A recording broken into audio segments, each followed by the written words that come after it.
இல்லாமை கடனை எல்லா நுகத்தையும் நான் சுமந்து தீர்த்து விட்டேன்.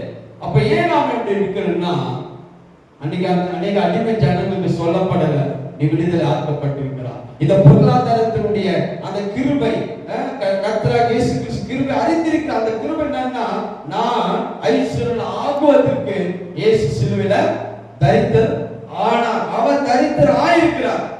அப்ப நான் ஏன் தரித்திரத்தில் இருக்கணும்?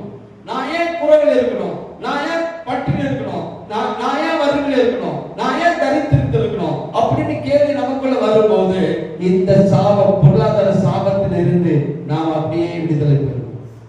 ஆமென்.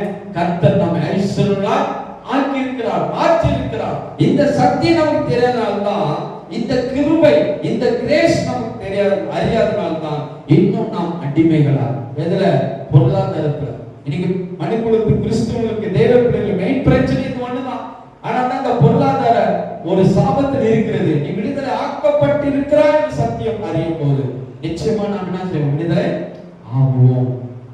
அப்ப விடுதலை ஆகல, இன்னும் அடிமைகள் இருக்கிறோம், இன்னும் வறுமையில் இருக்கிறோம், இன்னும் குறைவில் இருக்கிறோம். ஏன்னா நான் இதிலிருந்து விடுதலை ஆக்கப்பட்டிருக்கிறேன். அவர் எனக்காக சிலுவையில தரித்திரர் ஆயிருக்கிறார். ஆனா எப்படி என் பாவத்தை அவர் சுமந்தாரோ அதே மாதிரி என் தரித்திரத்தை அவர் சுமந்திருக்கிறார். என்னுடைய ஏழ்மையை அவர் சுமந்திருக்கிறார். என்னுடைய